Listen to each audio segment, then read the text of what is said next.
We're back, baby. Or should we say Logan is back?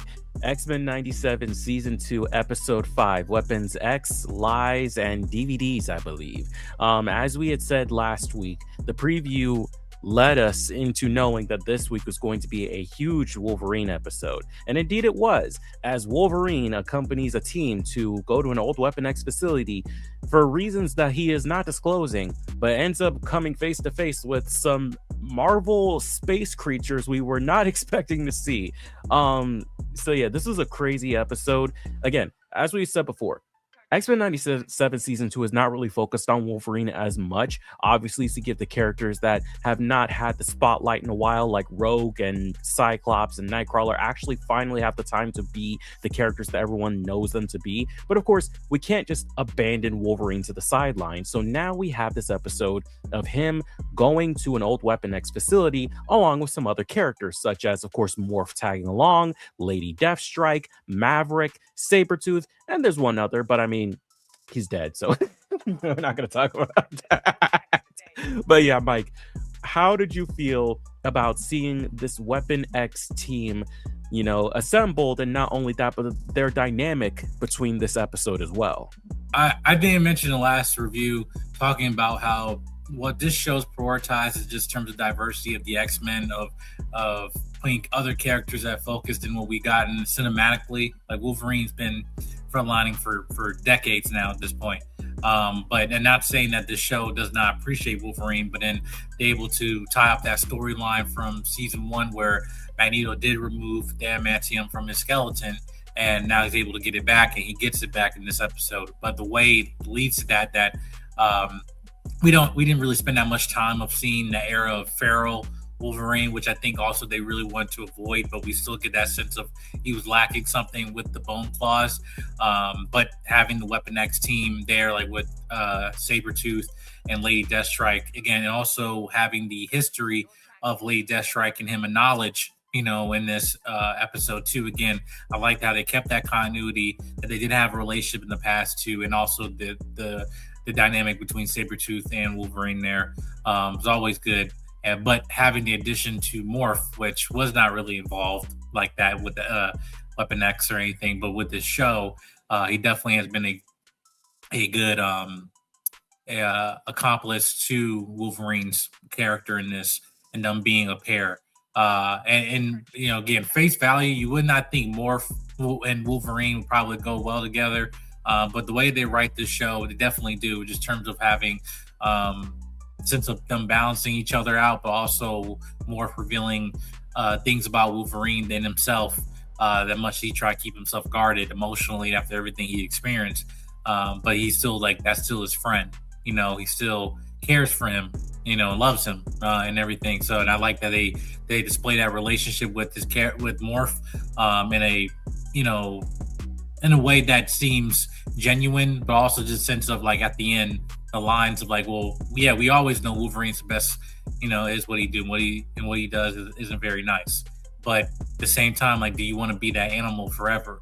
And he said, no, this has always been me. And it's he's well, it hurts me watching you be like this, and that line that he gives there, it was so powerful, just as a friend, just yeah, you choose to be this type of way as a person because you think that it's the only way for you. And I'm no, you don't have to be living your life like this as an animal, and everything. I think they display that with Morph beautifully in this episode.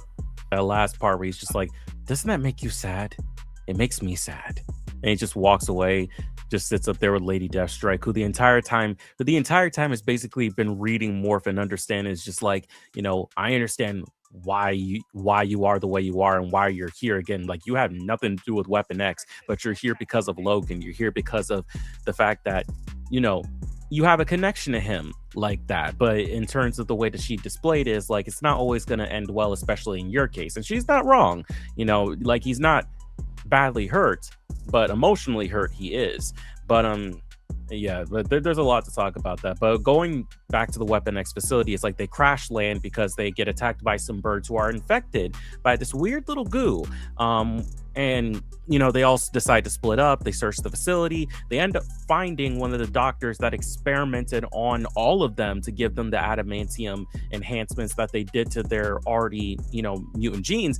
And it turns out that the experiments that Weapon X have been working on recently were some type that they probably shouldn't, because they ended up experimenting with the alien conquering species known as the Brood, which I was not expecting to see whatsoever within this. Again, if you know the Brood, especially with like just the infection that they can have across the galaxy, if you look into it in Marvel Comics, was not expecting to see that, and not expecting to see them like, experimenting on more people with that to see if it would work, or the fact that, they're looking for the strongest, to merge with, the strong, again, going back to the whole, even though Apocalypse has nothing to do with this episode, the strongest will survive, always going back to that through line of like, who is the strongest, who is the best at what they do. But yeah, no, having this kind of gives it now sort of like zombie apocalypse sort of scenario where it's like, they're contained to this one, or a Resident Evil scenario where it's like, you're contained to this one building, you got to keep them in here. We can't let them get out, or else, as Morph said, an invasion would go through within it would last no longer than a week. Like it would be that fast, especially with these characters. But I want to know how you felt about the atmosphere of like not only having the Brood here, but the threat that they pose to the rest of the world, and how they work alongside our Weapon X characters. Yeah, as these characters are supposed to be the most tactical, aggressive, mutants out there, and especially with the Weapon X program and everything, like you gotta give them a antagonist for them to actually just slaughter, like literally, So I think even when we see some remnants in the Wolverine game that's coming out later this year, is that you gotta put Wolverine and these characters in situations where they're able to let that feral nature come out. And I think they did a good job allowing this, but also expanding the lore of them. These are aliens, and the contagion of it all, too. Why this keeping it so governmental, secrets around this in terms of the experimentations and everything. And all of them have ties to being experimented on. And I think that's the point, that there is commonality there where Morph joins in, where it's like, yeah, I've been experimented on to try to create me into something that I'm not, or to a monster or whatever, into another being. And you see that in this. And I think that was the type of commonality there. Like, well, you can change in different people. Like, why are you still here? Like, what's your, play at and stuff, right?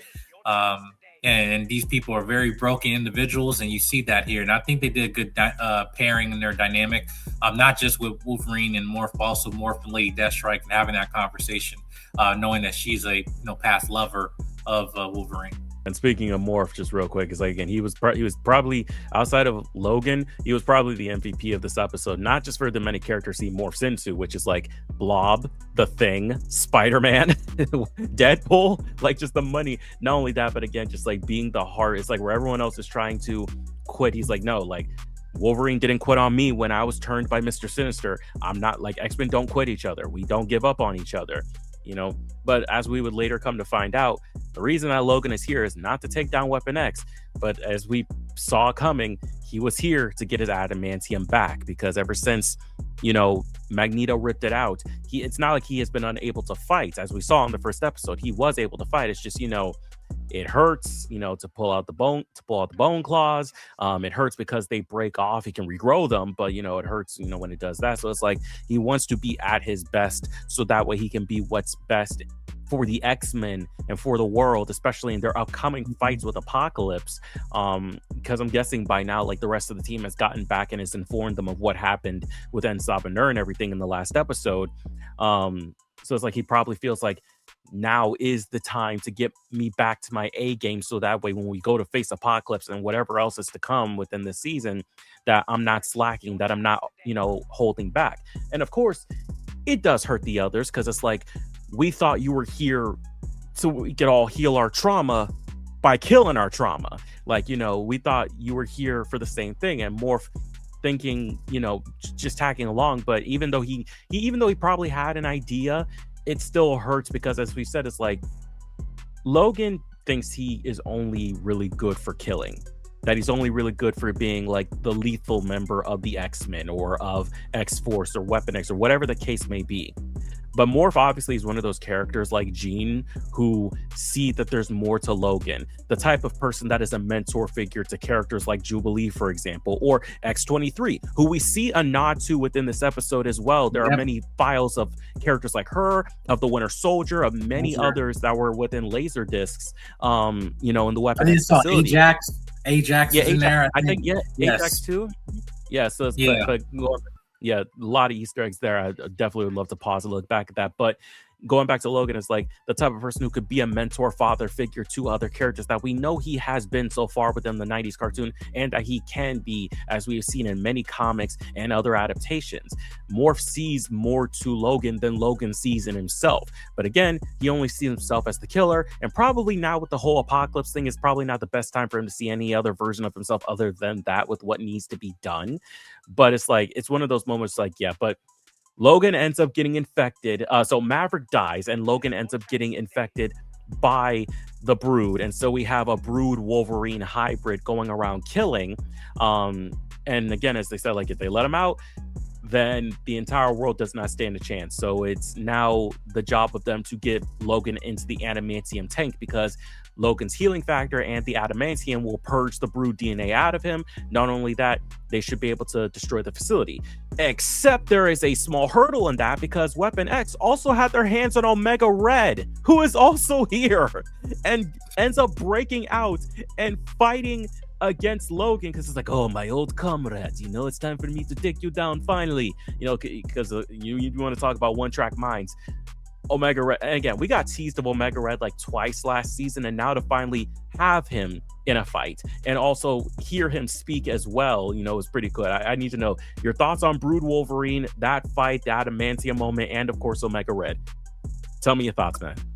Yeah, so with the hybrid Wolverine, I think that was a moment of just showing him against any sense of, if we're going to get that feral Wolverine post adamantium being pulled from him, it will be that.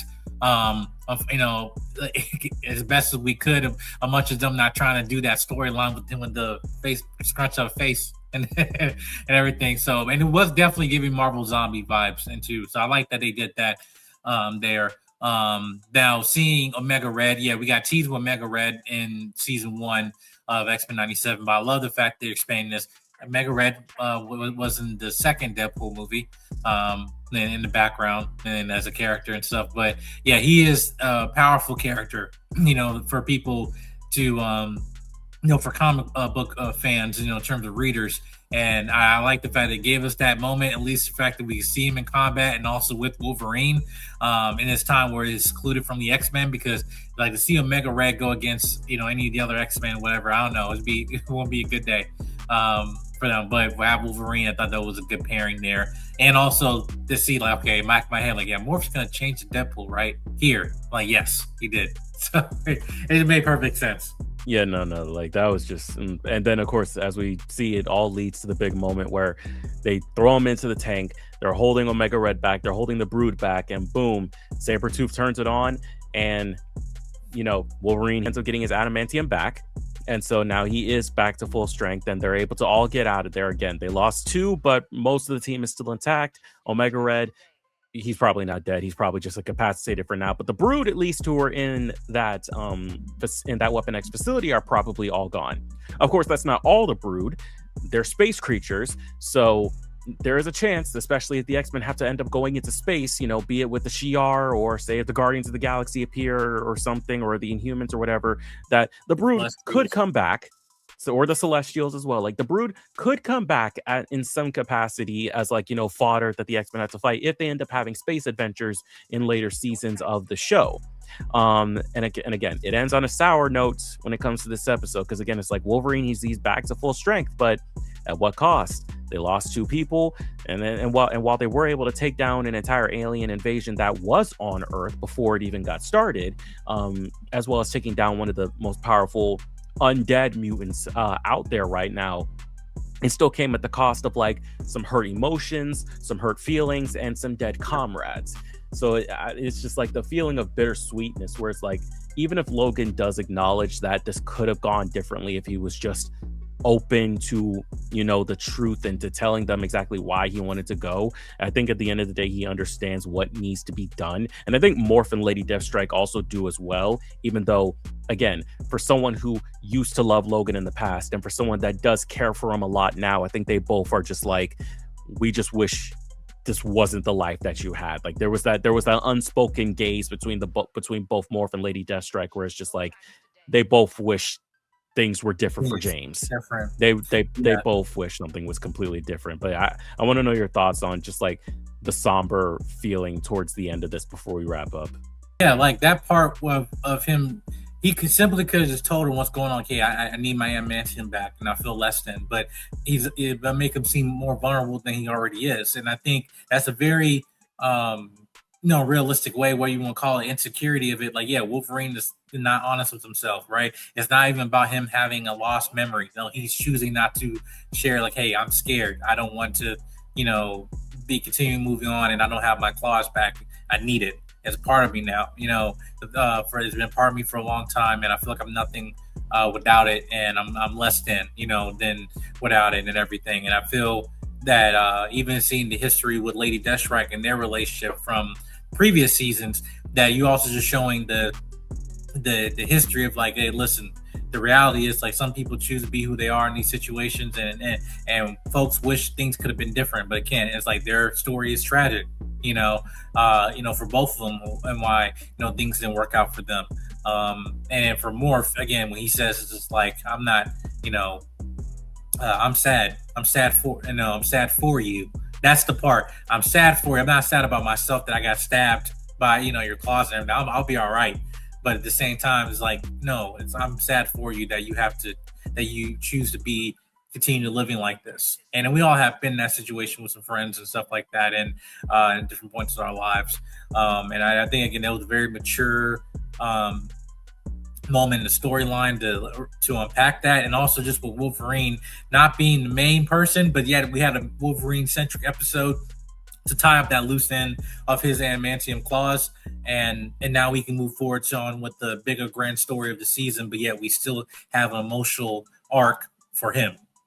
So I think they earned that with this, even though this was a slower pace episode amongst the craziness of the aliens and everything like that. But still, I like that they still kept consistent on the lore of Wolverine and wrapping that story up for the overall season. Yeah, and I'd say in terms of like what they have given us this season with Logan, it's like, again, as we said, he's not a big focal point within the show so far, not within last season or within this season. But I think in terms of what they've given us so far, especially with this episode, is like they showed that they didn't forget him, because it's like, you can't forget Wolverine. He has become one of the biggest breakout X-Men period at this point. From when he joined in Giant Size X-Men to now, he has become one of the biggest breakout ones out there. So I'm glad that they had this episode, and again, bittersweet. We'll see how it brings the Morph and Wolverine dynamic going forward, and if this leads into anything else, because as we said, there were other characters on those Laserdiscs, so that means that X-23 Laura Kenny, she exists somewhere, and even though she somewhere, whether she is a small child or a teenager at this point, who knows? But I don't expect to see her this season. It would be crazy if she showed up this season, but I expect that to be more of like a season 3 or a season 4 thing. If we were to bring in X-23, I mean, hell, to be honest, we brought in Generation X, like, back in episode 2 with characters like Quentin Quire, Monique, and Sage. So, and hell, even Sage and X-23 have had a relationship in the comics as well. So who knows? We could see her sooner than we think. But in terms of like how it is for Morph and Wolverine, I think that dynamic is going to be a little somber. Maybe we'll, be pepped up a bit by the end of the season. Who knows? Because we have no idea where this could go. Because again, this was just a Wolverine episode. We still have a lot when it comes to Apocalypse to, get back to. So now that Wolverine is back in full force, I think it's time that we go back into full force and seeing just what the fate of the X-Men, X-Force, and X-Factor are to, go forward. But that is it for our review for episode 5 of season 2 of X-Men 97. Let us know in the comment section down below what you guys think. And we'll see you guys in the next video for episode 6. Peace.